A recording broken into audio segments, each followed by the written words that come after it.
It's Listen In with KNN, the sports sound of the district.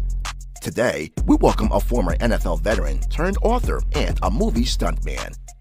He was drafted by the San Diego Chargers in the third round of the 1988 NFL Draft out of the University of Iowa.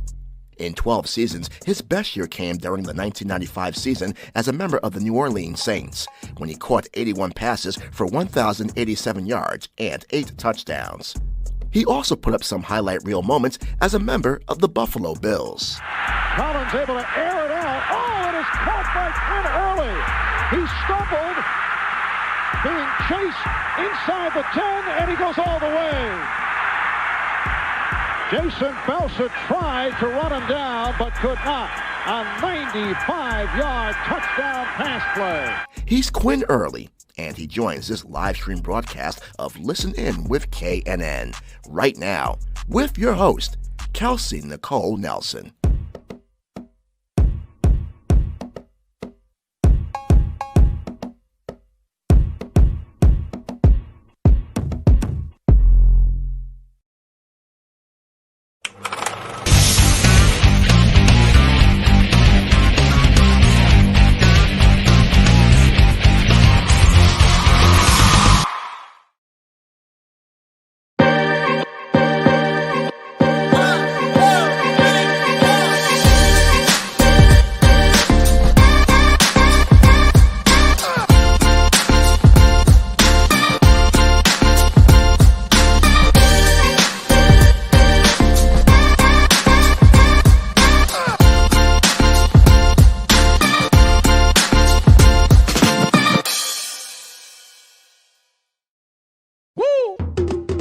It's Listen In with KNN, the sports sound of the district. We bring you the biggest guests, great analysis, and the hottest sports stories in the nation's capital and beyond.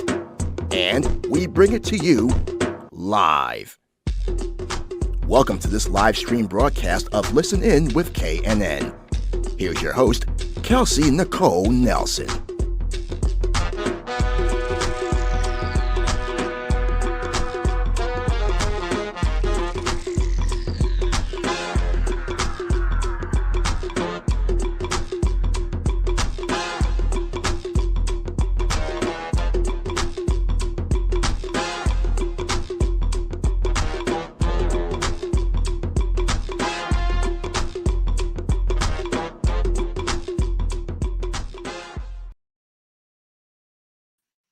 All right. Hello, everyone. Happy Saturday, and welcome to another live stream edition of Listen In with KNN, presented right here on our home station, Fox Sports Radio, 96.9 FM and 1340 AM, with me, your host, Kelsey Nicole Nelson. Now, our last weekend without football until, of course, next Sunday, we have the Super Bowl. So continuing to bring in the football greats. I'm so excited for today's show. My guest is none other than Quinn Early. The name should ring a bell for football fans because he was a 12-year NFL veteran playing from 1988 to 1999 and currently a SAG and AFTRA Stuntman and actor. Basically, he's a man that can do it all, and he's going to help me break down football, some of the latest and greatest of what he's doing with movies and stunts, and so much more. So without further ado, please help me welcome none other than Quinn Early to the show. Quinn, how are you today? I'm doing great, Kelsey. Thanks for having me. How are you? I'm great. Oh my gosh, so much, that we could talk about. But first, I like to do a wellness check with my guests. How are you feeling, Quinn? How are you doing? Hopefully COVID hasn't impacted too much with your health.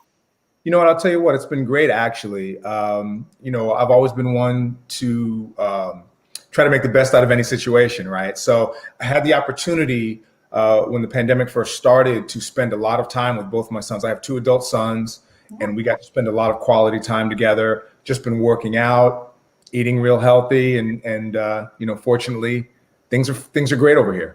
I love to hear that. And yeah, working out, eating healthy. Quinn, you look like you're in great shape. Some of us need to catch up to you because some of us kind of slacked off a little bit, Quinn, during quarantine, but don't hold against us. And I'm sure. Go ahead. I'm sorry. I was just going to say, it's funny. I always tell people that, you spend the first 30 years of your life trying to build it up, right? Yeah. And then spend the rest of the time trying to hold it up. Right. So right now I'm in the hold it up stage. So I'm just trying to keep it together. But having a lot of fun and getting a lot of work done. And, hopefully this thing will be over pretty soon here. fingers crossed. I'm like, I'm just under 30, so I'm still in that, trying to keep it up. Yeah, you're building it up. So enjoying life right now. But Quinn, so much going on. Where are you currently living right now? So I'm in San Diego, California. Oh, so sunny there. Yeah, so I work in LA, so I put a lot of miles on my car. I probably should live in LA, but I just love San Diego so much. So I live here and then I just commute to work.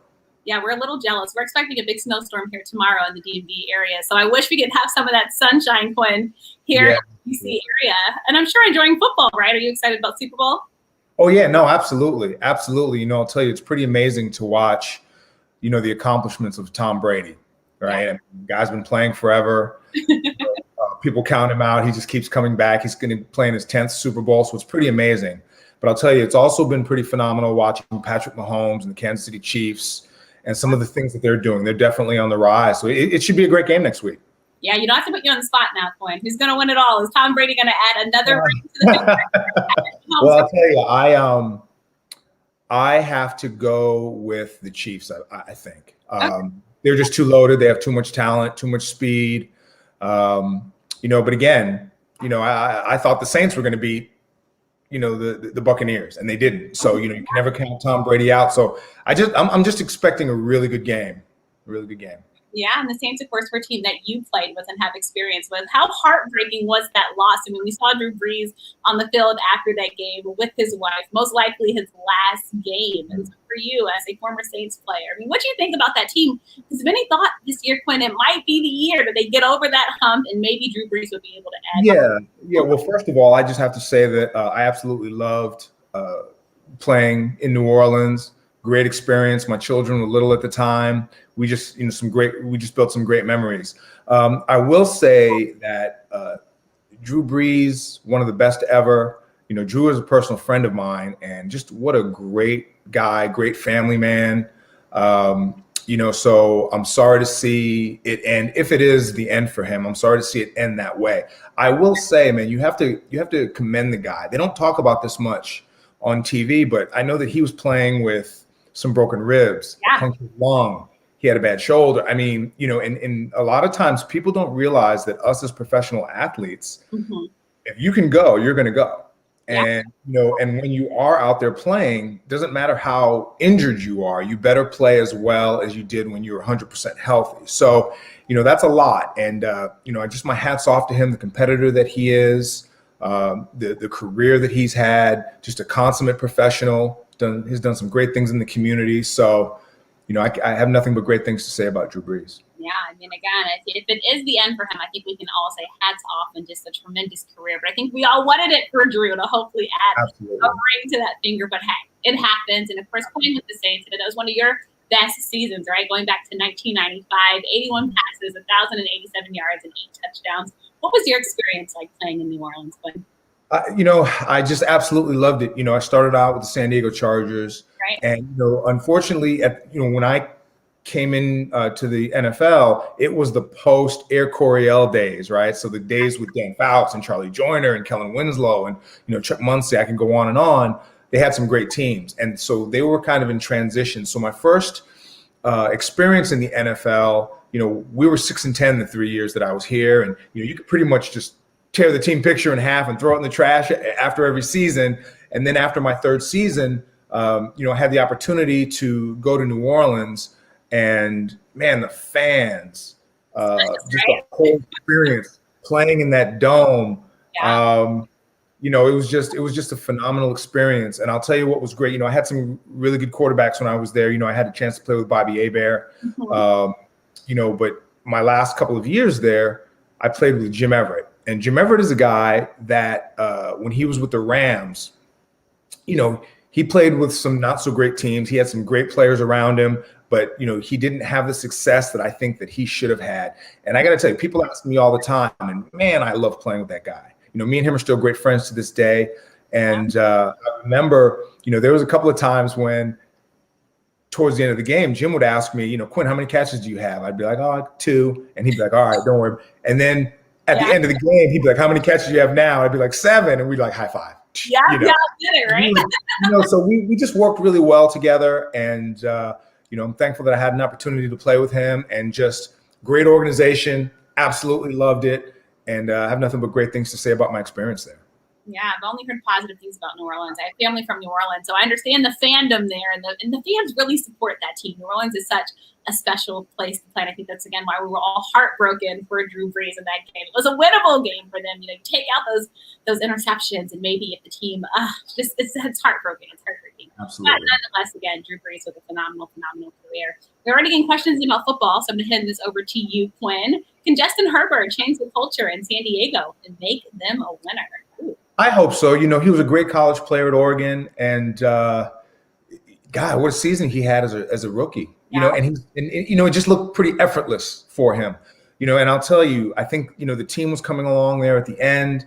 They're in transition again, a new coach. But I'll tell you, it starts at the top, goes down to the front office. They have to kind of build that winning culture. In recent years, they haven't really had that there. So hopefully they can turn that thing around. And, I think with a player like him, I think they can get it done. They just need to surround him with the right, supporting cast.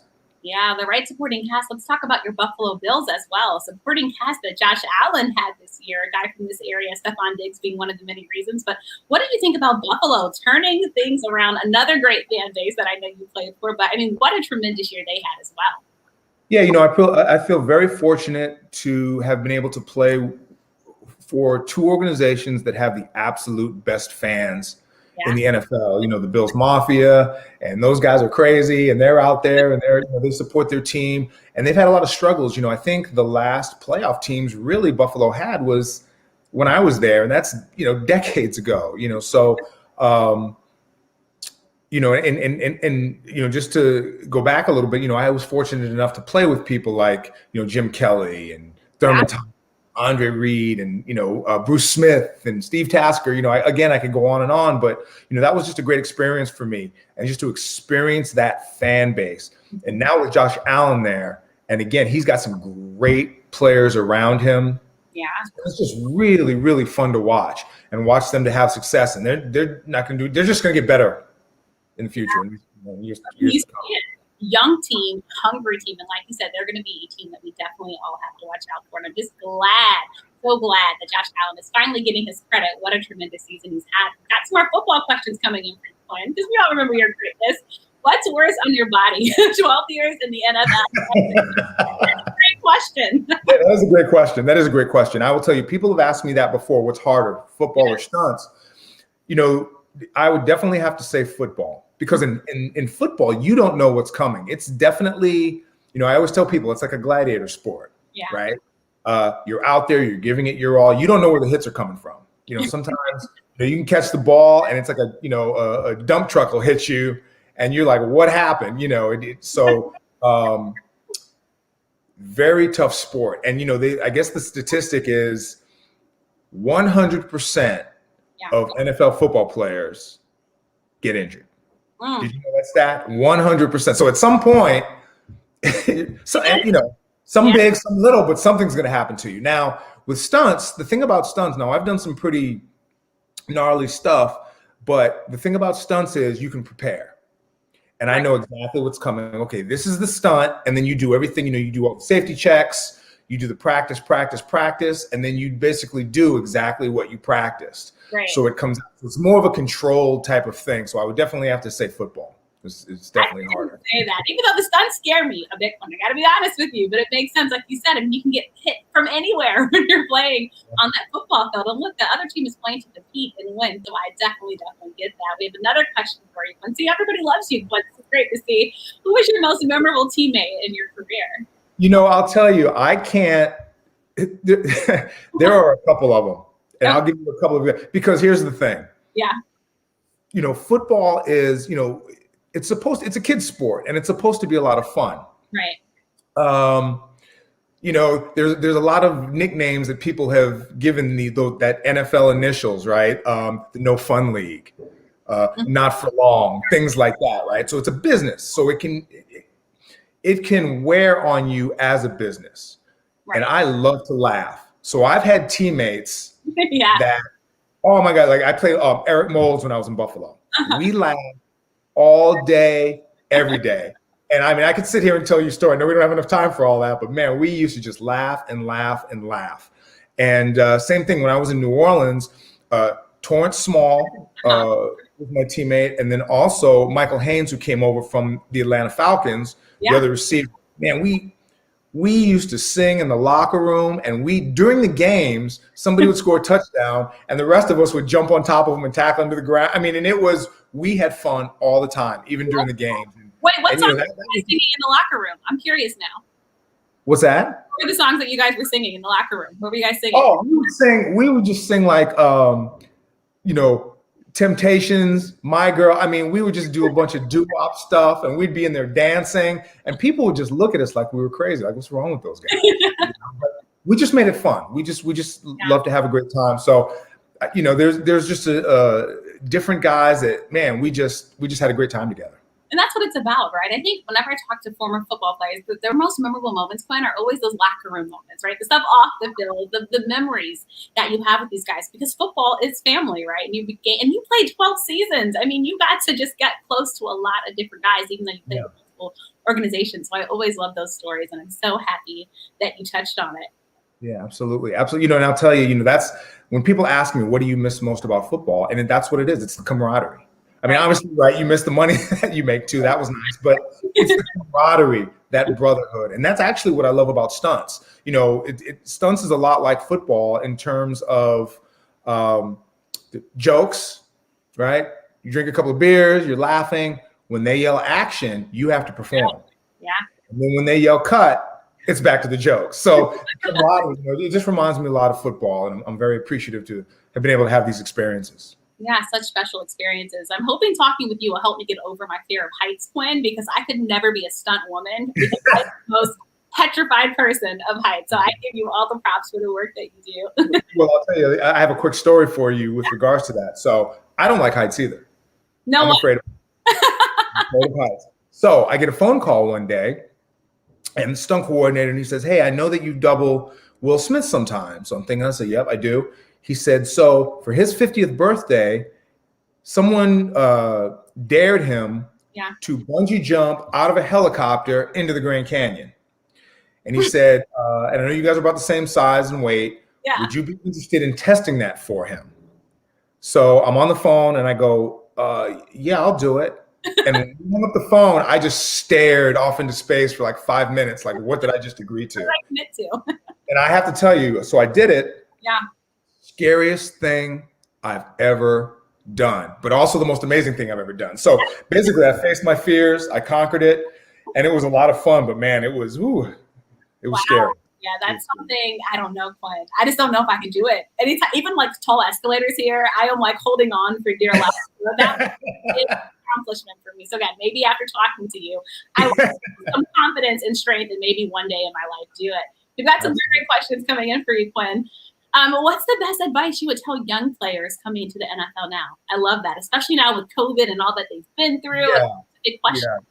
I would say that, there's a lot of distractions. I know for me, when I was a young player, all of a sudden they basically handed me a lot of money. I was 22. Yeah. And there's a lot of stuff to get into. So my advice would be surround yourself with smart people, from a financial standpoint and advice. Right. Focus in on your career. Don't get distracted by all of the little side things, the going out with the fellas and the women and the potential pitfalls that can come with now being a professional athlete. You're there because of your talents. Right. And if you want to stay there, I always tell people it's hard enough to get into the NFL. Right. It's really hard to stay. Mm-hmm. There's a lot of talented people out there. And if other people can do what you can do, why should they keep you around? So you always have to bring something extra to the table, work as hard as you can, be very serious about your craft and try to, do all the little things, do all the right things. And if you do that and you surround yourself with the right people, then, you can have great success. Yeah, I love that. Again, all great advice. And I think especially getting home here in Washington. So next question is about the Washington football team. And of course, one of the big stories that came out of Washington, of course, is Dwayne Haskins' story, right? And of course, that was national. Now he's with Pittsburgh. But you talk about just maturity and, things that you do off the field, impacting your play on the field and, quite frankly, your job on the field. So now I'll go to this question. I think it means, how close are the Washington football team, let's say, to, I guess, becoming maybe champions again? Is that what we mean, Junior? We'll say that. well, I'll tell you, first of all, they did a great job in hiring the coach that they did. Ron Rivera is an amazing coach. He did some great things in Carolina. And look, he took that team to the playoffs while battling cancer. I've had the opportunity. His daughter went to high school with my youngest son, and he'd come to the school and he'd watch her play. She was a softball player, and I had the opportunity to speak with him a couple of times, and just really insightful, really smart man, great coach, and I think that he can help that team to get where they need to be. But he's a no nonsense guy, and I'm not exactly sure what happened with Dwayne Haskins, but getting rid of him is just a perfect example. They're not going to put up with the shenanigans maybe that, some of the coaches or some of the organizations put up with in the past. So they mean business. I think they're going to be a good team in the future.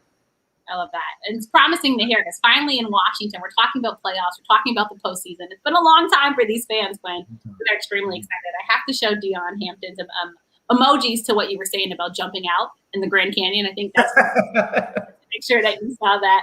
And going back to football, oh my gosh, so many football questions, Quinn. But the show is for the people, so I want to make sure I get their questions in. What was the highlight of your football career, both college and pro? Oh, wow.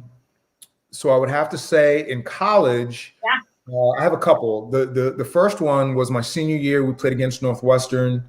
Okay. And that was just one of those games where everything just worked out. They threw the ball deep. Me and two of the defensive backs all jumped for the ball. They hit each other.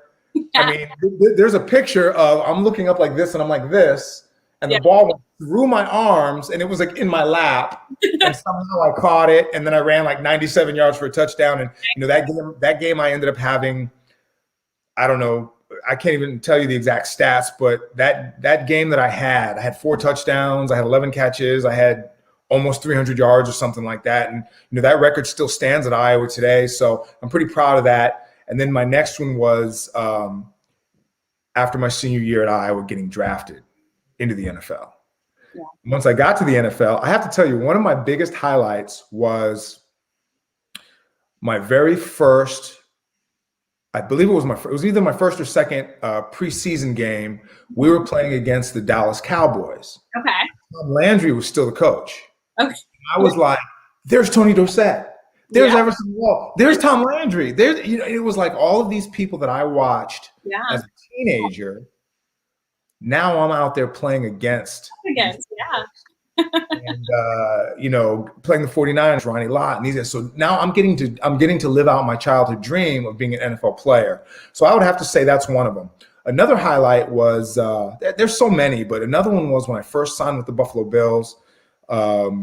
We were playing, it was our second game, we're playing against the Patriots. And it was one of those welcome to the Buffalo Bills moments. It was the end of the game. I caught a quick slant and went like 60 yards or something, and it was like the game-winning touchdown. And that was pretty awesome. That was pretty awesome. But I mean, I could go on and on. I have a lot of memories, but those are just a couple of them. We've been enjoying them, Quinn. And again, I loved hearing you back reflecting, especially when you touch on Buffalo. Were they still breaking the tables, Quinn, when you were in Buffalo? They were doing all kinds of stuff. We'd pull in. It's funny because on Thursday's practice, on Wednesday's practice, which is really, in the NFL, that's your first full day of, preparation for the upcoming game. Right. There were already RVs parked in the parking lot. Like they'd start barbecuing and getting ready and tailgating midweek. I love it. Yeah. And then Thursday there was more, RVs, and Friday and Saturday on into the game. And then you'd pull in and it could be 10 below zero outside. And the parking lot was full of fans. They were out there barbecuing and drinking beers and having snowball fights. And, it was a spectacle. It was pretty amazing. Pretty amazing. Something so special with the fans in Buffalo. And staying on football questions, how disappointing was it that the Padres got a nice, beautiful downtown stadium, but the Chargers couldn't make it happen in San Diego? Yeah, it's pretty disheartening. Who knows what was going on what was really going on with that? You know what I mean? Yeah. But it's very strange living in this city and they're not being a professional football team. Right. They're trying to make other things work. There was some arena football. They have a professional rugby team. And I'm not knocking any of those sports, but it's just, there's something missing not having a football team here. It's hard to even watch them playing up. You know what I mean? It's the LA Chargers. It's just kind of strange, but I guess, you got to get used to it, right? Right. I mean, look, stuff happens in life, and I guess change is the one thing that's consistent. And now looking back, are you rooting for all your former teams, your teams, Quinn? Or how does that work? Do you have a favorite one? No, I'll tell you, so I would say in general, I'm a football fan. Okay. I don't get too upset or too excited or anything like that. If I have to root for anybody, I would have to say Saints, Buffalo. Okay. We'll take it. But again, I don't get too excited. Now, I'll tell you now, you see that helmet behind me? Yes. That's my college football helmet. I go bananas when I'm watching the Hawkeyes play. I'm throwing stuff and I'm pacing, so my college team, I absolutely love. Coach Ferenz, who was, he was the offensive line coach when I first got there. Yeah. So, I've known that guy since I was 18 years old. And, I had the opportunity to play against him when I was in the NFL. He was the Cleveland Browns offensive line coach, and then they upped and moved, right, and then became the Baltimore Ravens, and he coached there for a while. So we would run across the field and hug each other, and now he's back at Iowa. He's done a phenomenal job. So I really, really root for them. Yeah. Look, understandably, because look, former Hawkeye wide receiver. You had a record-breaking wide receiver at that. You were also a former Iowa captain and all Big Ten receivers. So your career at Iowa was one for the books, Quinn. And we talked about it earlier. So I get it. And one day when Maryland football gets to that level of greatness, I will also go that crazy, Quinn, for my football team. Absolutely. We're working on it, Quinn. So I haven't got that chance yet to go crazy. They'll get there. We're working on it. And going back to more questions from fans. Oh my gosh, they're trying to figure out. We're trying to do the math in our heads, I guess, Quinn. How long is this commute from San Diego to LA that you have to make? It's about a 2-hour drive. And then sometimes if I work in Santa Clarita Studios. So I doubled Shamar Moore on the TV show SWAT for a couple of years, and Santa Clarita Studios is past LA. So that's about a 2.5 to 3 hour drive, depending. So let's say, for example, I have an 11 a.m. call time in LA. I'll get up at 5 a.m. and make sure I get up there. Yeah. And then I'll just have breakfast. I'll sit at Starbucks, whatever I have to do, because the traffic in LA is so unpredictable. There are times when it'll take you an hour to go 10 miles. That's crazy. So again, that's why I live in San Diego. But yeah, it's about a 2-hour commute. All right. So it's bad, but look, it sounds like you understand it, and you obviously know how to prepare for it. And now that you're talking on it, let's talk about this career that you're having as a stuntman. I mean, talk about I understand it was a phone call, right, that got you first involved into stunts from a former teammate. So talk about that phone call. And now when you look at your career, I mean, did you ever think that it would go to the heights that it's reached today?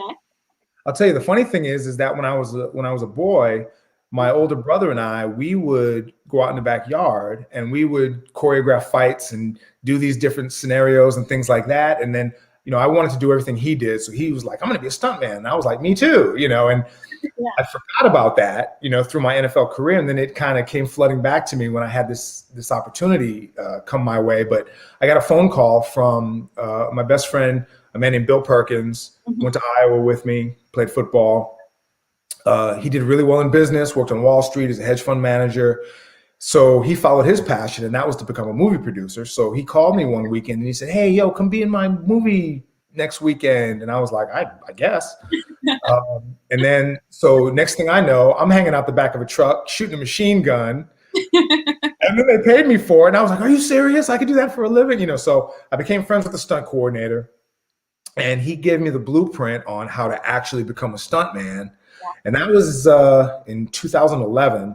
Wow. And I've just been doing it ever since. So it's been great. Yeah, like as they say, the rest is history, because now you've done it for the likes of Gerard Butler, Morgan Freeman, Lawrence Fishburne. You talked about Will Smith. These aren't small time people either, Quinn. You're doing it for the top of the top of the top. And it sounds like you're loving it. It's exciting. I mean, I think it's so cool. And I understand too that you've studied Kung Fu. Like, I mean, you're the coolest person, Quinn. I think I might have interviewed. You know, I've just been very fortunate to be able to do all of the things in life that I love.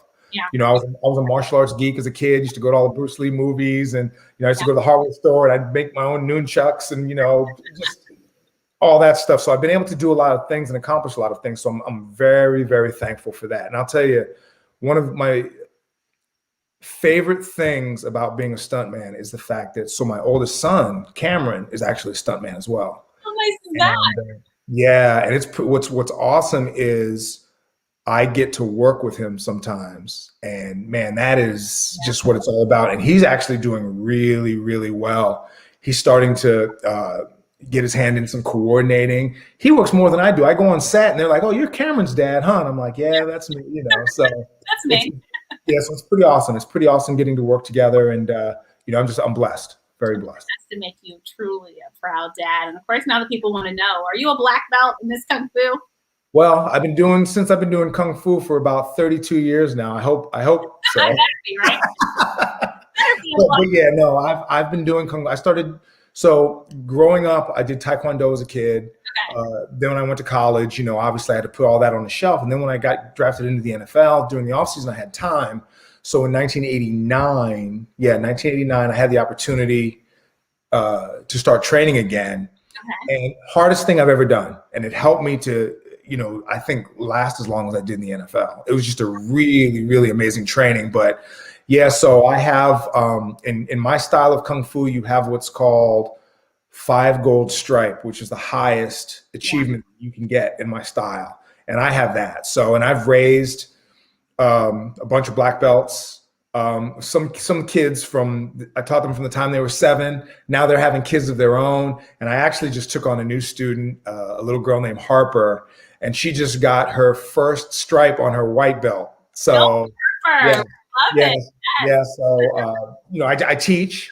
I still have a few black belt students that I work with a couple times a week. So, and I still train and do all that stuff. So that's been an awesome experience as well. That's how you're keeping in shape. Doing that definitely will do it. And I'll tell you, one of my guilty pleasures I've been just getting into over COVID on Netflix is Cobra Kai. So I feel like put on the robe and go try to get my black belt.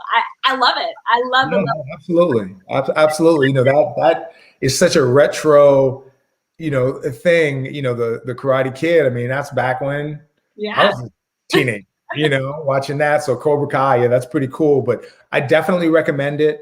Martial arts is just a great thing. It's just a great confidence builder. Build your body. It's just really great for the mind as well. So I definitely recommend doing it.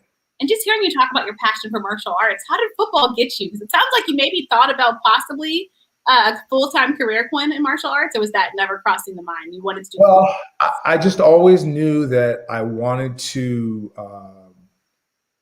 be a martial artist. I try to live my life in a martial way, right? Being a good person, doing all the right things, being kind to others, you know what I mean? Knowing how not to fight, right? That's really what martial arts is all about. A true martial arts master can diffuse a situation. Right. So you should never have to fight. But like I said, I've always been a martial arts geek, and just the history of it and all that stuff. And, and one of the things, again, that really drew me to it was the fact that when I first joined the Kung Fu school, I thought, okay, well, I'm a professional athlete. I'm a good athlete. I'll be the man in here in 6 months. Yeah. Farthest thing from the truth. 33 years later, 30 plus years later, I still feel like I have things to learn. Wow. And that's, and again, that is really what it's all about in living a martial way. I always tell people it's best to keep your cup empty, right? Because if your cup is empty, there's always room for knowledge to go inside of it, right? How many people have you met and their cup is full? You can't tell them anything because they already know it all, right? Yeah. I always say their cup is full. Yeah. Nothing else can go in it, right? So to keep your cup empty, and that's really, it's a very humbling thing. It was a very humbling experience, and that's why I still love it so much to this day. That's exciting. I'll tell you another guilty pleasure of mine growing up was the Jackie Chan show. So in another life, Kelsey Nicole artist, because I thought I could do everything, but I've tried it, Quinn, and I don't think that's in my future. But I get to watch cool people like you and talk to people like you. all a part of it. We have another question for you. Have you ever been on set with Michael Jackson White? Michael Jackson White. I know I'm putting you on the spot. Live show. It's okay if you haven't. Yeah, no. The answer is no. I haven't. All right. Keeping with that, let's get to another question from the fans. How has the discipline of martial arts helped you in football and stunt work? That's a very good question. So once I started doing I always thought I was flexible. And once I started doing martial arts, I learned how not true that was. I mean, I always could touch my toes. I had flexible hamstrings, but just what it took to actually become flexible and, cardiovascular wise, the stances, the training, it's hard to explain, but Kung Fu is the hardest thing physically I've ever done. Right. And what it would do is, and basically the definition of Kung Fu, it's being calm in the eye of a storm. So what Kung Fu taught me how to do was relax and use relaxed energy as opposed to tense energy in everything that I do. So once I applied that to football, I became better as a football player. Also, I was able to do things now on the football field that I couldn't do before because my flexibility improved so much. So Kung Fu absolutely helped my football. And that's why I said earlier in our interview that it definitely helped me last as long as I did. Yeah. My Kung Fu training. Now, on the other side of the coin, football definitely doesn't help your Kung Fu. Makes sense. When I would get home from a football season, my body would be wrecked. Wow. And I would have to take time off before I would go back to my martial arts training. But yeah, martial arts, definitely, I recommend it. Also, too, if you're a young parent and you have children, martial arts will set your children up for success in whatever sports that they do. Not just from a body mechanics and moving and doing the kicks and the all that stuff, but also just mentally, it gives them the confidence to let them know that they can succeed at anything that they try to do. So I definitely recommend it. Yeah, well, I'm telling you, look, I bet you there's people right now listening to us that already want to sign their kids up just based off of that. And then, like you said, the flexibility part. I talk to a lot of athletes now, Quinn, and that's why they're getting into yoga more so, right? Because yoga trying to lengthen those muscles, right, and hopefully have a prolonged career in the sport of football. Now, Quinn, you're getting a lot of questions in. What has been your favorite movie or show to be a stuntman for? Oh, wow. So I doubled Will Smith on the movie Bright. Bright is on, have you heard of that one? I'm trying to think. I feel like I am a Will Smith guru, but I don't know if I know Bright. So it's on Netflix. It's basically a world where he's a Los Angeles police officer, but it's a world where orcs and fairies and elves live. So it's basically like Lord of the Rings meets End of Watch. Okay, I like that. So yeah, really interesting. But great crew of people. I was on there for the run of the movie, so I basically worked on that movie for about 4 months. And what a great group of people. And again, with the camaraderie, we had so much fun doing it. It was really hard because it was all night shoots. So my day was 6 p.m. to 5 a.m. Yeah. And, I'd sit around until 3 a.m. And, it's way past my bedtime. And then all of a sudden, they put a harness on me and then ratchet me across the, at 3 in the morning, But, that was definitely my best film to work on, my most fun film to work on. It sounds exciting, and then it sounds like, guys, if you haven't watched it yet, Bright is a film that you need to go and see on Netflix. I know all of us are watching Netflix now. Look, we're in COVID. There's only so much to do. So that's on your watch list. All right, Junior really wants to tell you, if he's ever in San Diego, he wants to know if he can spar with you. He wants to learn from you, Quinn. So maybe you'll spar with me. I'm old people now. You know, beat up on old people. Come on now. No, I'm just kidding. But yeah, hey, I'm White Dragon Martial Arts. That's my school, and I'm always there training. And like I said, it's a lot of fun. A lot of fun. That's exciting. But I have to ask you this because I feel like I don't meet as many Black men in martial arts. Did that ever appeal to you, or something that maybe drew you away from martial arts? Well, I'll tell you, one of my favorite Bruce Lee movies was Enter the Dragon. And I don't know if you ever watched that, but Jim Kelly, right? Jim Kelly, and he was in 3 the Hard Way and like all these other movies and stuff like that. And, so he was kind of an inspiration as far as martial arts goes, from being a Black man. And I'll tell you what's crazy is the barbershop that I've gone to for years, Jim Kelly, God bless his soul, he passed away, but he used to go to the same barbershop. Wow. And we would miss each other, and I never had an opportunity to meet him. Yeah. But he was definitely an inspiration for me. And there are actually quite a few NFL guys that I know that when I was playing, there was a couple of other guys who also trained in martial arts.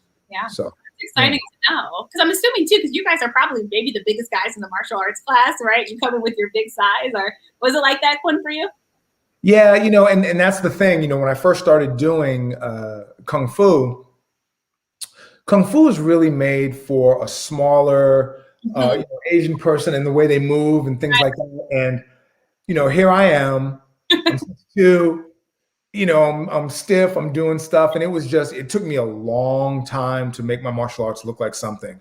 And I'll tell you, the biggest compliment that I ever got was my teacher said to me one day, he said, "Whoever thought that I would enjoy watching your martial arts?" Wow. And I just started laughing. I was like, that's the nicest thing anybody ever said to me, because I just know how leading up to that, how hard it was. And, it's just not made for someone, my size and, guys that play in the NFL. So when you can master that, it's just really an accomplishment. And again, I'm very thankful for the opportunities that I've had in doing it.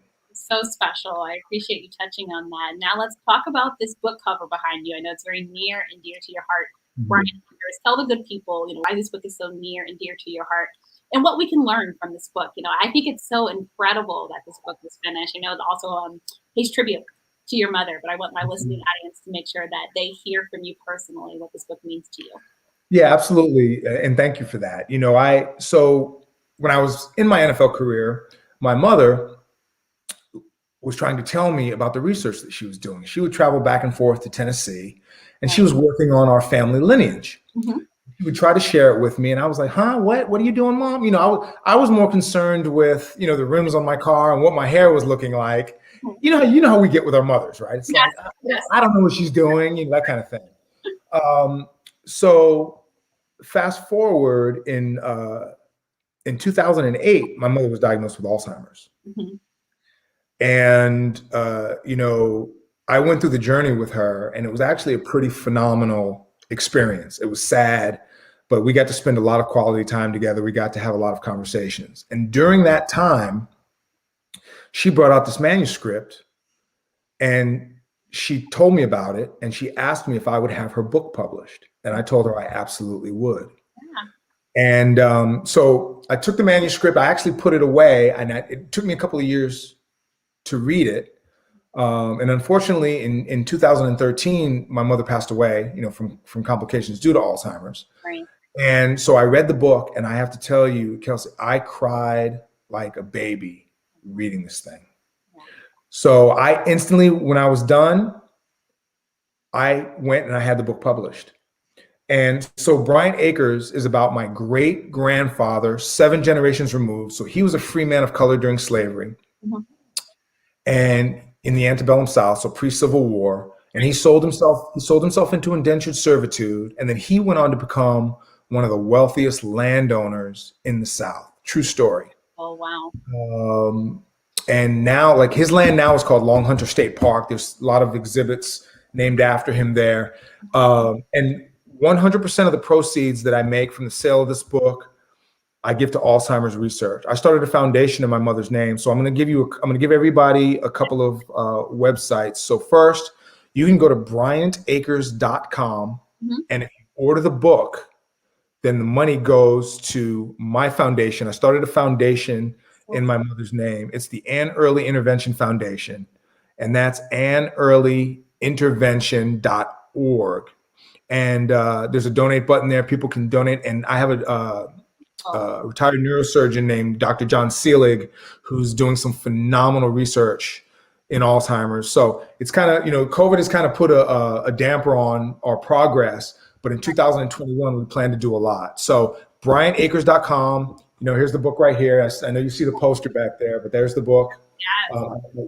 I finished it for my mom, and also some good news. So I'm currently in talks with potential investors. I wrote a screenplay based on the book. Oh, wonderful. That's exciting. called No Color in Heaven. And so what happened was after I read the book, I just picked up my computer and I started typing, had no idea how to write a script. That was in 2000, that was early 2018. So 3 years later, I've written 5 scripts. Like, I really enjoy writing. So I wrote a script based on the book. We're in talks, so fingers crossed we can get some investment for that, and hopefully, I can bring the story of this book to the big screen and just help to, bring my mom's legacy to the finish line. That is so exciting, and just knowing that you're continuing her legacy. And I love that, it's about the lineage. That's something I always have questions about. I want to go back, and find my family's exact roots. But the fact that you finished at Quinn was so special, and the fact that you're donating all of the proceeds to Alzheimer's research, I know it's something that impacts a lot of families. That means so much. I just want to congratulate you on that. We're going to continue to follow that screenplay. That's so exciting. Thank you. Thank you. It means a lot. Anything else that you're currently doing or that we can know about so we can follow your work? Because the book is also available on Amazon, right? You can get it on Amazon, but which is fine. You can order it on Amazon. But I think $1 of that money goes to Alzheimer's. Okay, so get it on the website, people. Yeah, but if you go to BryantAkers.com, then $8. Oh, much better. $8 of those proceeds goes to Alzheimer's. So, I just want to get the book out there. It's a phenomenal read. Anybody who reads it, you'll love it. Make sure you have a box of Kleenex with you because you're going to need it. So it's a really good book. Again, BryantAkers.com. One of the things that I'm working on, again, if you go to AnnEarlyIntervention.org, I'm doing a series of educational documentaries and then also short films that I do through the foundation. What I do is I use a small portion of the money to do a documentary, for example, and then I'll use that documentary as a vehicle to raise money for Alzheimer's, putting the money back into the organization, my 501c3 organization, and also creating just some really good content. So what I'm working on now is there's a story about the first Black football player to ever play at the University of Iowa, and his name was Frank Kinney Holbrook. And Frank Kinney Holbrook grew up in Tipton, Iowa, which is about 30 miles from Iowa City. And he played for the Iowa Hawkeyes in 1895. Wow. And it's just a pretty phenomenal story. His father was a runaway slave. Wow. He ran into the safety of the Union Army. And this captain was from Iowa City. After the war was over, he took the young man back to Iowa City, and he moved to Tipton, Iowa, had a family, and his son was Frank Kinney Holbrook, who ended up playing football at Iowa. And like me, he was a 2-sport athlete at Iowa. He played football and ran track. Yeah. And so I actually wrote a screenplay about him as well. But right now I'm working on a documentary, and the documentary is called The Shoulders of Giants. Nice. Ooh. Frank Kinney Holbrook story. So be looking for that as well in 2021. Ooh, that's exciting. And, as we talk about that, let's talk about you at Iowa, because you're from West Hampstead, New York, right? Mm-hmm. So what was that transition like for you going to Iowa? Well, it's funny because, so I was born in West Hampstead, actually moved to Great Neck, New York, when I was in elementary school. So I went to Great Neck South High School, went there, and, I had the opportunity I played I say 4 sports in high school. I played football, ran track, played basketball, and I tried lacrosse, but I was horrible at it, so I can't really count that one, right? So technically, you can say I was a 4-sport athlete, but not really. So I had the opportunity to go to Iowa. I was recruited by a few schools, and it's funny because growing up, I was actually a Pittsburgh Steelers fan. Yeah. And, Iowa has those Pittsburgh Steeler type uniforms, right? And, when you're 18, that's huge. I was like, they look like the Steelers. I'm going there, But, I was an artist and studied commercial art when I went to Iowa. So they had a good art school there. So there's a lot of factors which made me go there. But I had such a phenomenal experience. It was culture shock when I first got there, going from New York to Iowa. Yeah. But, man, I made some of the best friends in my lifetime, and just had a phenomenal experience. And I'm very thankful to have been able to go there and be a student athlete. Yeah, again, such a great school. It's been such a pleasure having you on. All right, Junior really wants to ask you this question. So I want this to be the last question from the fans. He wants to know, Michael Jai White what would he do against Bruce Lee and Jim Kelly? Man, I don't know. I mean, all phenomenal martial artists. Listen, again, I'm just such a martial arts geek. Yeah. It's just watching somebody be able to move and again, he's a bigger guy. Yeah. Michael Jai White. So to watch him be able to move the way he does is really impressive. It's really impressive. And I just have so much respect for those who pursue a life in martial arts because it's really challenging. It's funny because remember in the movie The Matrix when Neo, they put the card in and all of a sudden he opened his eyes and he goes, I know Kung Fu. Man, wouldn't it be nice just to be able to know Kung Fu? But to actually learn it, it's just or any martial art, right? It doesn't matter, jiu-jitsu, judo, karate, whatever. But I always tell people, it's like learning it is like if somebody gave you a big giant slab of marble and a tiny hammer and a tiny chisel, and then they tell you, okay, now make a statue of David. Yeah, get to work. It'll take you a long time, So, all phenomenal martial artists. Thank you. It's been so enlightening, Quinn, having you on. Thank you for letting me take almost an hour of your day on this show. I like to leave you with one more football question before I let you go. Give me your top 5 wide receivers playing in today's National Football League. Oh, wow. So many of them. I'm going to go. Doesn't have to be in order either. Yeah, no, this isn't an order. I'm just going to throw some names out there. I would say Michael Thomas. Mm-hmm. I would say DeAndre Hopkins. I would say Tyreek Hill. Mm-hmm.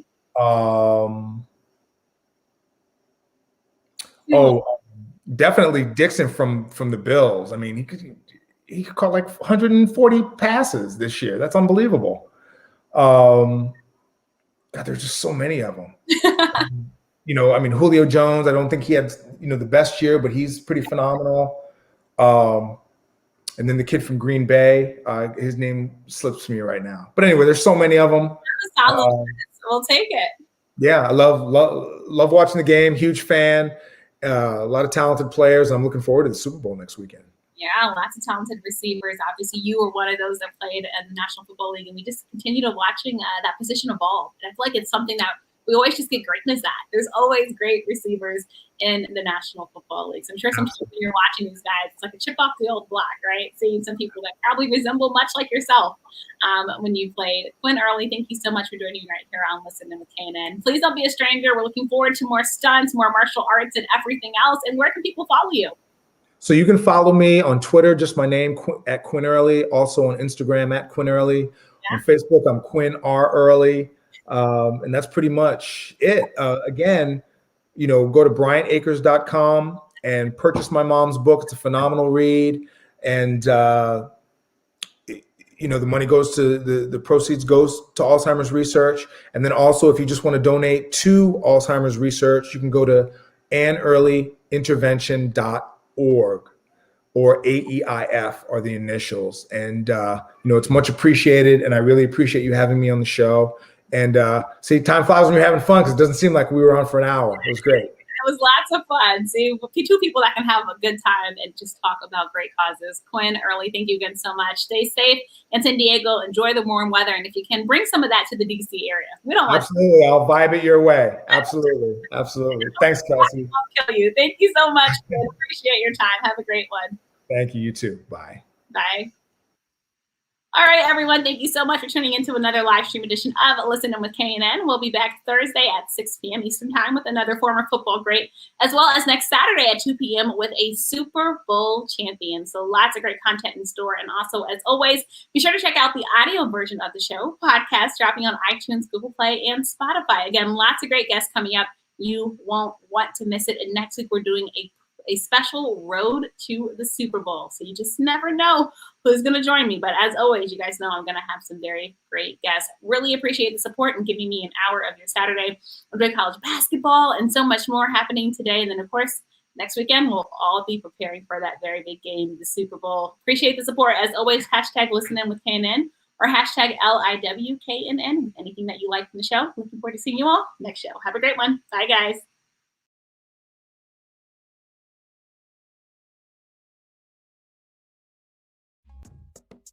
Follow Kelsey on social media at The Real K Nelson. Catch episodes of Listen In with KNN on YouTube, on air at AM 1340 and 96.9 FM Fox Sports Radio, on Facebook and Twitter, and online at KelseyNicoleNelson.com. Thank you for watching this live stream broadcast of Listen In with KNN.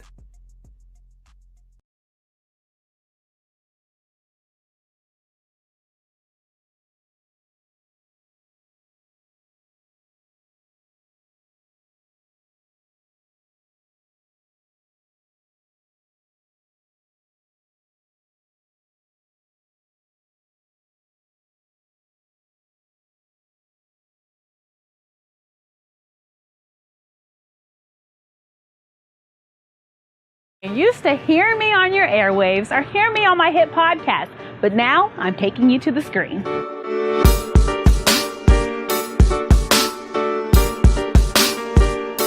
You'll love Elevator Thoughts. We will talk the latest trending in sports. It's game time. What better way to get to know those that visit the show than over some good food and drink? It's time for confessions.